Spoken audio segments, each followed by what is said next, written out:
Hello and welcome to another episode of Steelfur Speaks.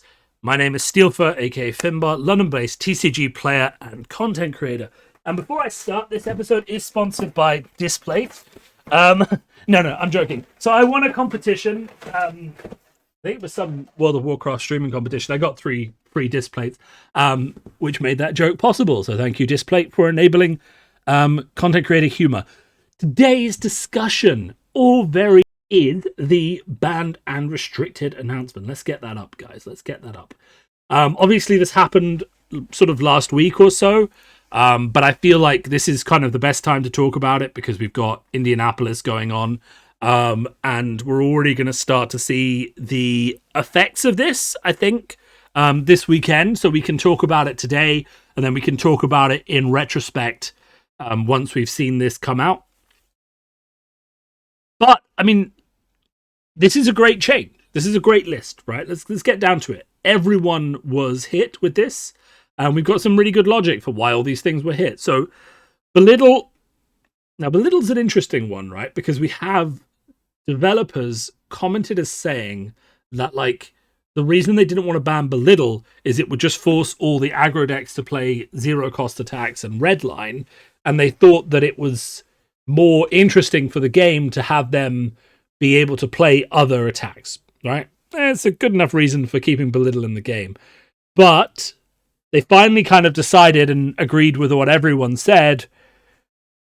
You just can't give out free resources for that. The deck building restrictions aren't actually restrictions when you have stuff like Channel Mount Heroic, when you have stuff like Art of War and Spreading Flames. It's not actually a deck building restriction for me to say you have to have, 3 or less power attacks in your deck. It's just resource cheating in a way that kind of breaks hand sizes in the game and also breaks deck building as well. If Fi wants to run stuff like Engulfing Flame Wave, he's going to have to run more blues. He can't just rely, if he wants to attack consistently with his weapon, he's going to have to run more blues. We might see the blue count in Fi go up higher as well, just to let him play all his cards. And that's kind of what the game needs, and it's kind of what Fi needs. I personally am kind of surprised that Art of War is not banned. Now, it's an expensive Majestic, so obviously they're going to be trying not to ban it. But if we're thinking about above-rate cards that cheat both damage and resources for minimum setup, right? Minimum setup. That's the problem with Art of War, is not that it does what it does. The problem is that it does what it does on the turn that you draw it if you want to. Like, it's a minimum setup card.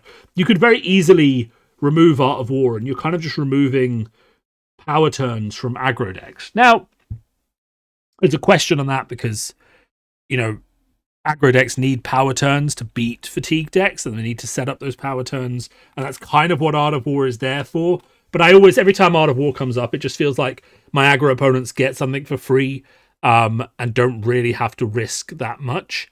Art of War can screw you, but it just feels like the risk isn't as much if you don't, if you have your deck ratio sorted and things like that. So for me, I would have liked to see Art of War get a bit of attention, but I think hitting Belittle is definitely the right call. It does make me sad for my bestest Belittle who I have around here. I have that Belittle that I've been updating with every set that comes out. So, he got a white border for the History Pack 1. He got some bit of hot sauce for Uprising. He got a little crown for Dynasty. I hadn't decided what I'm going to do for Outriders yet, but I might need a new card to decorate with the new sets when it comes out. We'll pick up something. It'll be fine. Or I'll give him like a little horse sticker or something for an Outriders. So I've got a non-tainted one here, but I could definitely put a little horse on that. That would be really cute. So after that, we have a hit to Oldhim. A hit to Oldhim, which is essentially just smacking the Winter's Wail because it's just too efficient as a one-handed weapon. It's a 3 for 4. You're running ice because ice is best, and you're getting a free frostbite if it hits. It's just really, really efficient. A lot of people, myself included, have found it kind of funny that they talk about Winter's Wail being too strong and Tales of Aria being a set where boundaries were pushed too far, Come on, guys, follow it with me. Repeat after me. The weapon that is the problem in Tales of Aria is. Come on. I mean, come on. What is the weapon that is the problem in Tales of Aria? The weapon that is the problem in Tales of Aria is Rosetta Thorn, right? We don't talk about Dustblade. Dustblade was banned because it was a mistake. Rosetta Thorn is the problem weapon in Tales of Aria. Now, Winter's Wail is very good as well, right? Let's not get away from that. But given that we've had Rosetta Thorn as well for so long now, they probably haven't banned Rosetta Thorn because if they do that, then Briar will never win. And Briar is very, very close to Living Legend. And when she's Living Legend, she takes Rosetta Thorn anyway. But I just find it quite funny that you have a lot of discussion about how Winter's Wail is a very strong one-handed weapon. Tales of Aria boundaries were pushed. And Rosetta Thorn is not even mentioned in this paragraph at all. It is the best weapon in the game. Arguably one of the best weapons in the game, but I agree with them completely. Winter's Wail as a one-handed weapon that lets you use a shield, comparatively compared to the other Guardian weapons, is above rate because Amathos is a 3 for 4 as well, with an optional +2 if you can pitch 2 cards.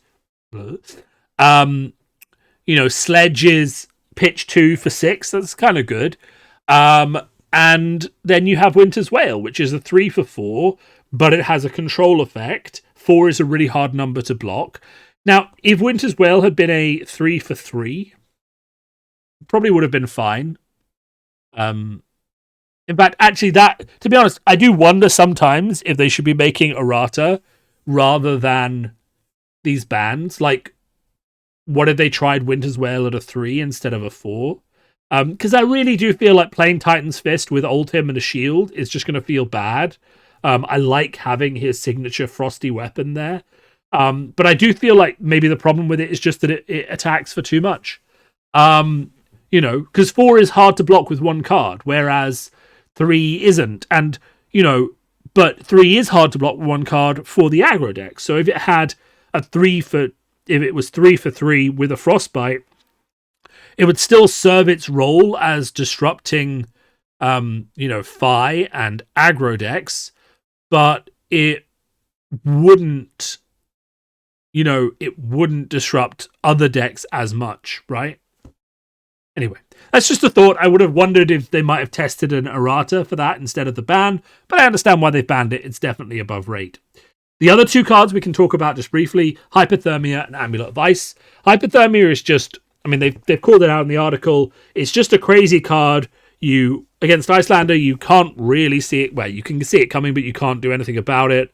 You can set up for a really interesting turn. Your dash, you're setting up for maximum velocity. You're fine. You've arsenaled an Art of War. There's so many things that you can be doing proactively as an aggro player or someone who relies on go again.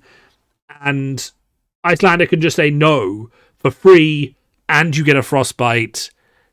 It just feels like it's a bit too much. Amulet of Ice is, a different problem in that it just guarantees the win, because, it's just really good against both aggro and control decks. It's just really strong, and it kind of sets up your late game denial. Amulet of Ice plus Insidious Chill, that's a free move, ditch your opponent's entire hand and then kill them. It's kind of a bit too much. And Icelander, it's worth just talking about Icelander a minute anyway, because in my mind, Icelander has just gone completely off the rails. The fact that she runs so many attack actions feels like something LSS didn't predict, because they clearly expect her to be played at the speed of blue ice cards and not at the speed of blue ice cards plus attacks. And I wonder, I genuinely wonder if the solution to all of this might also just be to errata Icelander to say that she cannot include attack actions in her deck. Now, that feels bad because obviously the community has created something innovative. They've done what TCG players should do, and they've done what a lot of people find is the fun part of TCGs. They've taken something that works in a specific way by design, and they've taken that and they've changed it into something completely different that utilizes some of the base elements, but also does things that the developers probably didn't consider when they were building the deck. But in that issue, now, this is where things get complicated. So the fundamental basis of Fab design is that my actions cost my opponent's cards, which reduce the amount of damage they deal to me. But they have to, of course, commit. If I commit damage to them, they have to give cards back to me, right? That tempo exchange is at the core of Flesh and Blood. Okay?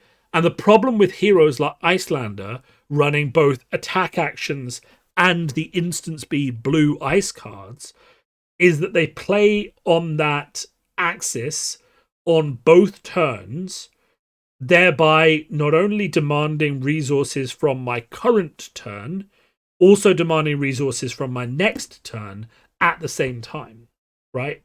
Which leads to a situation where they're much, much more likely to be able to either get damage through or shut down my turns.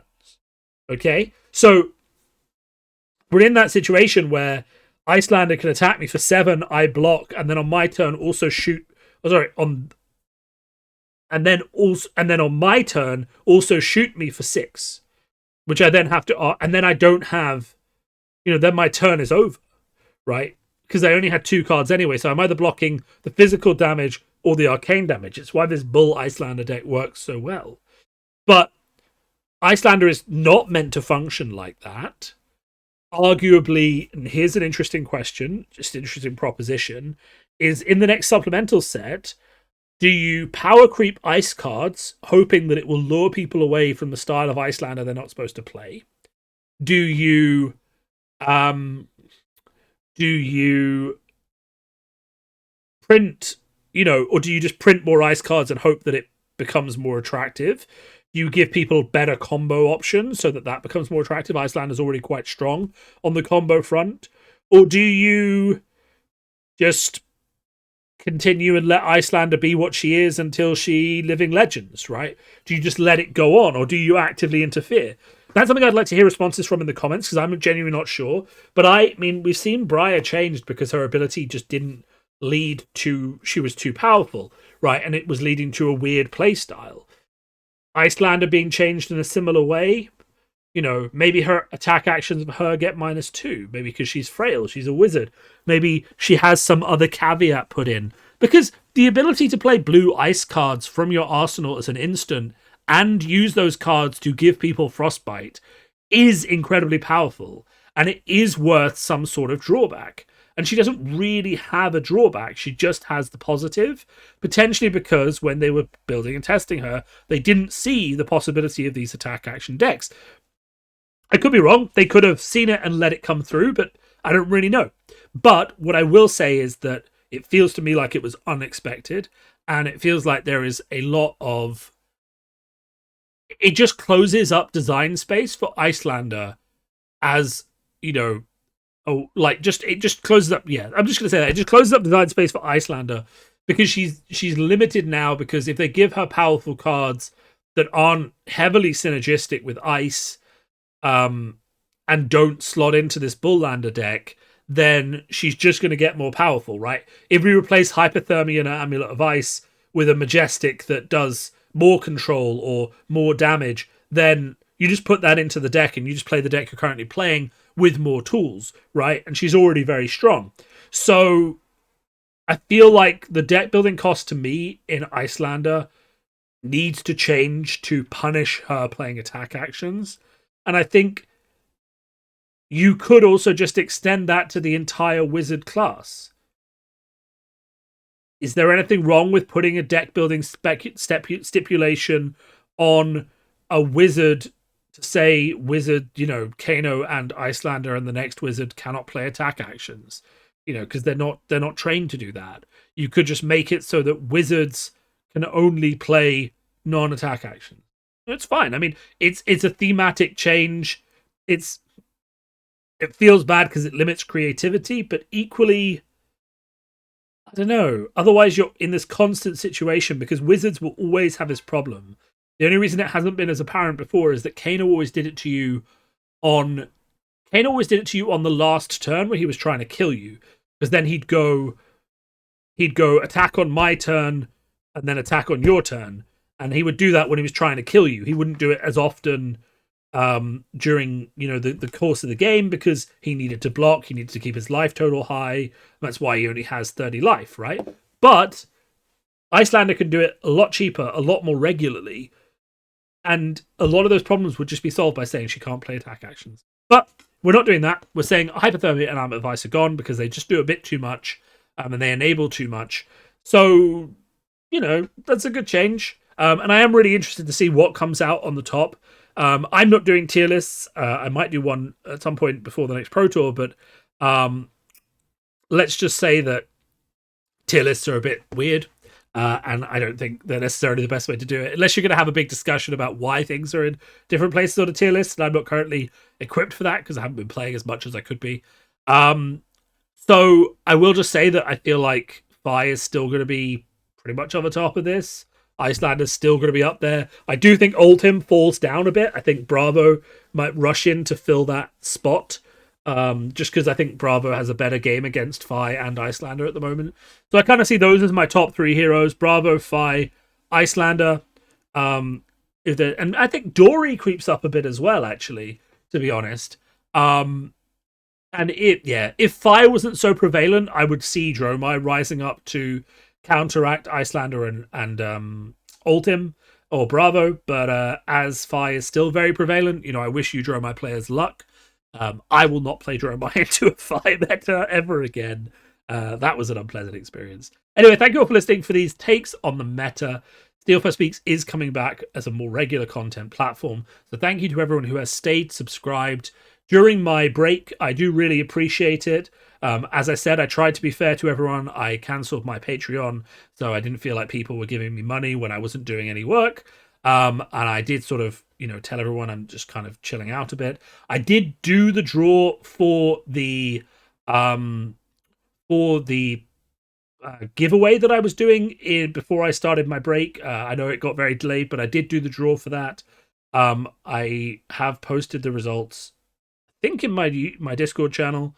And they were on there. You can go to the end of the last Steelfur Speaks video. So I think episode 54, the one where we talk about the Battle Hardened format, and the one that says welcome to 2023. If you go to the end of that video, you will see the draw and giveaway for those prizes.